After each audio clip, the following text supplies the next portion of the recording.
many trips have you been on? This is my third. The one that I just went on is my third, so two. If we count the winter mission, it's I've been on four. Did you always want to go on a mission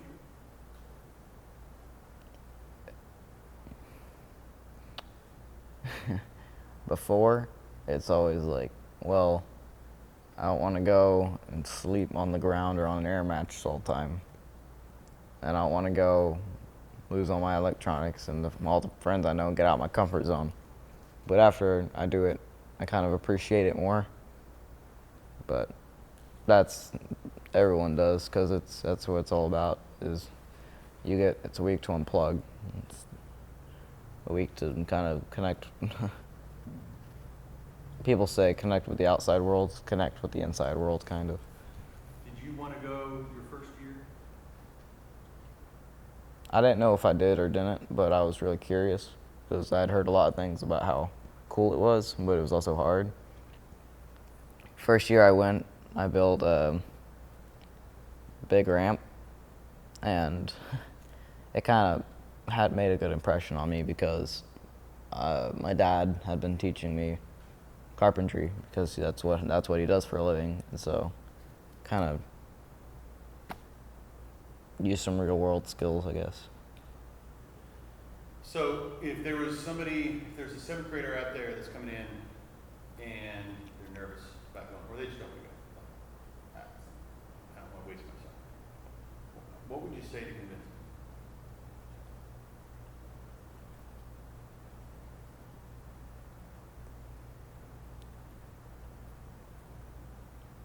them? You may not want to go, but it's important to many more people than you could ever realize. There's always, everyone's heard the phrase like one person can change the world and stuff like that, stuff to that effect. But you don't realize how true it is until you can go out and by standing up on a podium in front of about 50 people and saying just a minute of things, you could say, you couldn't even say much, but to a couple of people out there, it could mean a whole bunch. And the work you actually do out there it can change people's lives. Like every wheelchair ramp that I've made has allowed someone to actually go and enjoy the rest of their life instead of staying stuck in a home. So it is literally life changing. It doesn't always have to be for you. It can be life changing for someone else. And that's what most people skip over when they talk about it. We come back and we're a lot more selfish than we kind of realize that we are. We always talk about how it's changed ourselves, and yes, that is important, but we often forget how much we did for the community and for the people that we went on the trip with. So, people keep mentioning God moments. Is that something that they tell you about? People share God moments, and it's an interesting topic because it's relative. Something could mean something huge to someone, but at the same time mean something very little to someone else. It's all about perspective and how you were raised and what specific ideals you embody and stuff like that. What's a God moment?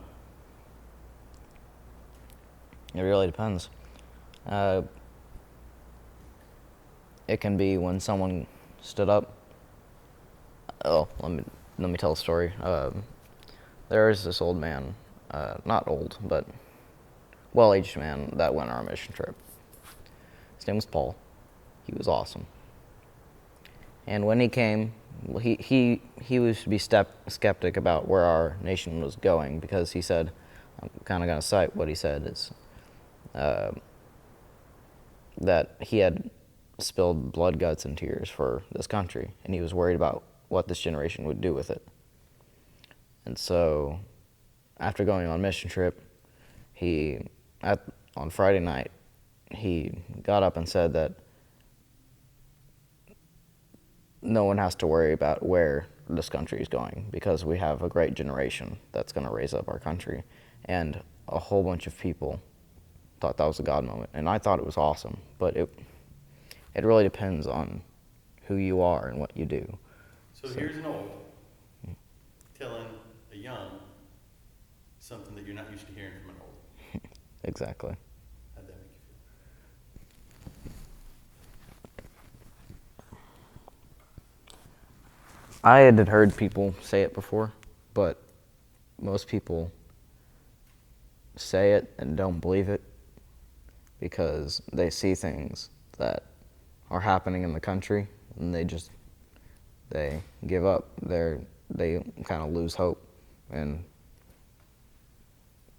there's a whole bunch of reasons why people lose hope. It's because technology is advancing, but that's whatever. But it's just people lose hope, and other people see that, and they start losing hope. But we have to go out and kind of stop people from losing hope, because that's what mission trip is we're renewing hope. We aren't giving hope, because God gave hope in the beginning. We're just renewing it. Did you have a God moment? My God moment was seeing other people have God moments.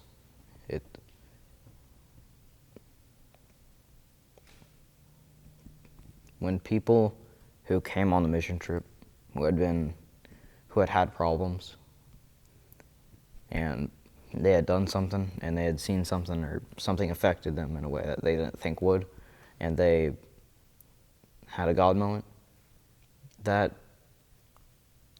it makes me so happy to see that, because you can start going on a mission trip, and you can be so unhappy, you can be depressed, you can have tons of problems, but there's a million ways that you could change. There's a million ways you could change other people, like I've been talking about. It makes me happy. That's my God moment, is when other people are happy, it makes me happy, and that's kind of a rule of thumb. So, How do you feel coming home? Like, I've heard the phrase on top of the mountain, those sorts of things. What is that? everyone says that when you come off a mission trip, there is a big pocket to be filled when you come back to your normal everyday life. And that's what most people always talk about. That's what everyone is sad about. But the thing is, it's one of the worst things is when you come off of a mountain and you fall into a valley. It happens all the time, but when you're experiencing something like God's grace, it's depressing to come off of it. I haven't been on a mission trip yet at this church. People keep asking me to go.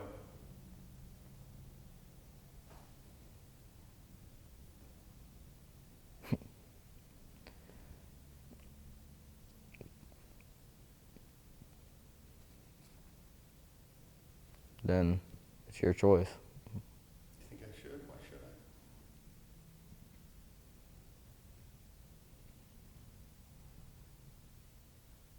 You've gone on a mission trip before, so you know that you go out, you do work for people. Now, that's what a mission trip is. Everyone should know that. People don't understand that you can't tell people what a mission trip feels like. That's what most people have a hard time understanding, is you can't tell someone what being forgiven feels like. You can't tell someone what being baptized feels like. You have to go and do it yourself. It's the same with mission trip. You have to go do it yourself. And each time, like when you get served communion, It's a representation of what happened with Jesus Christ. And when you go on mission trip, it's renewing hope. So it's not my job to go and tell people about what I did on mission trip.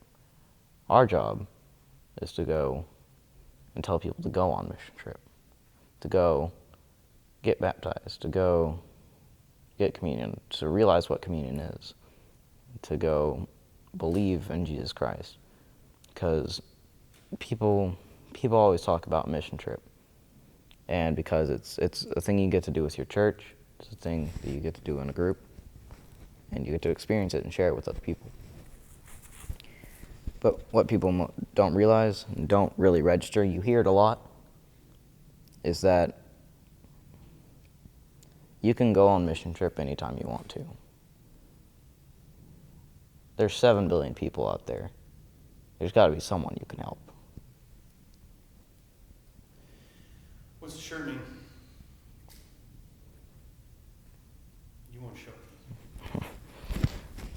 I forgot mine at home, so I'm using someone else's. But it says, choose to be. And a lot of people take this a million different ways, but I took it in a way that most people didn't really think about. So it's like, I totally just lost my train of thought. Oh, well. What does choose to be mean? Well, it means a lot of different things to a lot of different people. You can choose to be happy. You can choose to be forgiven by going out and doing things. You can, and that's the main thing I want to talk about. But you can choose to be happy. You can choose to be joyful. You can choose to be mad. You can choose to be angry. You can choose to be upset. You can choose to be any huge palette of emotions. But the way I took it is choose to be forgiven. And it's not, well, I believe in Jesus Christ, so I'm forgiven. You choose to act forgiven. You choose to go out and spread the word of Jesus Christ, to act like you've been blessed.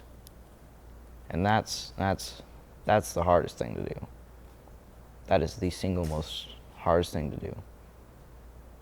If you come up with anything else, acting and believing in Jesus Christ, it's hard. It's very, very hard. You can't just come to church. You've heard a million people say it. You can't just come to church. You have to be the church. So. Anything I left out? Anything you'd want to say?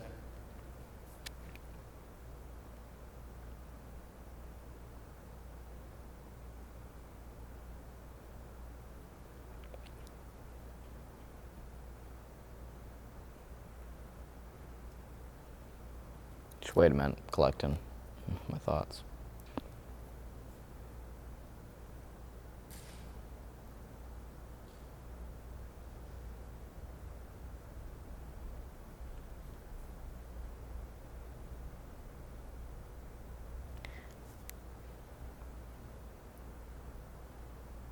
When you wake up in the morning, you have a routine that you do. You wake up, you want to go back to sleep, but you eat breakfast, hopefully. Then you go to work, go to school. You eat lunch at work or school, come home, do whatever. Then eat dinner somewhere in there. A lot of people have a lot of different things that they do. And I've always heard pastors say, you need to fit time into your schedule. You need to make room. And I always disagree with that, because you need to make Jesus your schedule. That's about it. You can think about that all you want, and it'll be true in every single way. You need to make Jesus your schedule. Because if you don't, then mission trip is pointless. Everything you do at the church is pointless. Because you're just going to be going to church, wasting a couple hours, going home, and doing whatever. Make Jesus your... Put that into a choose to be sentence. Like I was saying earlier,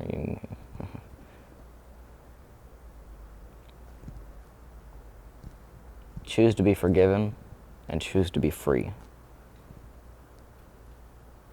Because people let the world control them.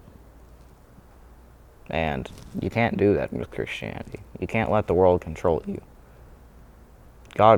You want God to control you, because that's the highest point you can reach, is being indulged in your faith so much that you no longer have to think about making decisions. You go to the Bible, you already have the scripture memorized, and you're there. You don't even have to think about it. Cool. All right, we're good.